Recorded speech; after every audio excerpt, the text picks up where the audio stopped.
နေမှာဟုတ်ပါဘူးဒီနေ့ကကျတော့အရန်ကုန်မှာဂမ်ဘီယာစံစာနဲ့ဒီလေးကိုစွမ်းရည်ညှို့တဲ့ဒီလေးကိုလာတော့ပြောပြပေးမယ်ဒီနည်းလေးက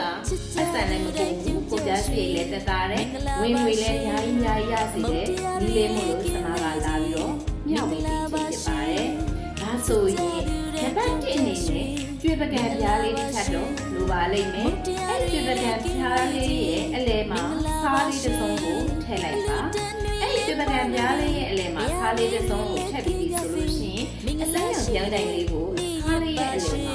ထိုးလိုက်နေဆိုလို့ရှိရင်ဘယ်လိုစီးပွားလာတာပါလဲပေးလဲဆိုတဲ့အခါကျတော့ချစ်ရတော့ချစ်မဲဆွေတွေဒီအကြောင်းကိုစိတ်ဝင်စားနေပြီလို့ထင်ပါတယ်ဒါဆိုလို့ရှိရင်ကိုယ့်လိုပဲသူများတွေလည်းလက်လာပါတွေပွက်ပြီးတော့စီးပွားရေးတွေအဆင်ပြေလာစေဖို့အတွက်ကံကောင်းကြပါစေဆိုပြီးတော့ comment မှာရေးပြီးတော့ share သွားမယ်အပေါင်းလေးပေးမယ်အသေးလေးနှိမ့်မယ်ဒီဗီဒီယိုကိုထပ်ခါပြန်ကြည့်နိုင်ဖို့အတွက် save လုပ်ပြီးတော့ share သွားလိုက်ဒါဆိုရင်ချစ်ရတော့ချစ်မဲဆွေတို့ရဲ့ဘဝမှာ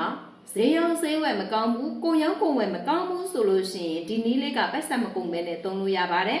အဲ့ဒီကျွေးပကံပြအဖြူလေးရဲ့အလဲမှာစားလေးတစ်စုံကိုထည့်လိုက်ပါစားတစ်စုံကလက်ဖက်စားတစ်စုံစားလဲရလက်ဖက်စား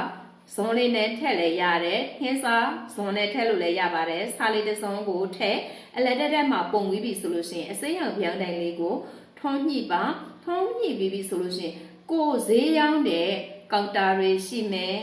ဈေးရောက်တဲ့စပွဲတွေရှိမယ်အဲ့ဒီရဲ့အပေါ်မှာတင်ပြီးတော့မီးလေးကိုထွန်းညှိပေးလိုက်ရုံပါပဲကိုကနေပြီးတော့ဈေးဆိုင်ကြီးတွေမဟုတ်ဘူးဆိုလို့ရှိရင်ကိုဈေးရောက်တော့မယ်ဆိုလို့ရှိရင်ဈေးဆိုင်ခင်းတာနဲ့ဒါလေးကိုထွန်းလိုက်ပါသူကဘာလုပ်ပေးလဲဆိုတော့အညံ့တက်တွေကိုဖယ်ပေးပြီးတော့လက်လာဘာတွေကိုခေါ်ယူပေးပါတယ်အဲ့ဒီစားလေးဟာနောက်တစ်နေ့ကြာလို့ရှိရင်အဲ့ဒီစားလေးကိုရေလေးနဲ့ဆေးပြီးတော့အိမ်ရဲ့အနောက်ဘက်ဆိုင်ရဲ့အနောက်ဘက်မှာသွားပြီးတော့တွန်တင်လိုက်ပါပြီးရင်နောက်တစ်နေ့မှာအစ်စ်လေးလဲပြီးတော့ထပ်ပြီးတော့ထုံးပါလက်လာပါတွေလှိုင်ပွင့်လာမယ်ဆိုတာကိုရဲပြောရဲတယ်ချာကိုတိုင်ကလည်းဒီနီလန်းကိုအသုံးပြုပြီးရလက်ထွက်မှာပြောပေးတယ်နီလန်းလေးဖြစ်တယ်ချစ်ရတော့ချစ်မိတ်ဆွေတွေကချက်စီမှာဝင်ငွေတိုးပါစေတယ်ငွေတိုးပွားပြောင်းတိုင်ကိုဝယ်ယူပြီးတော့မှ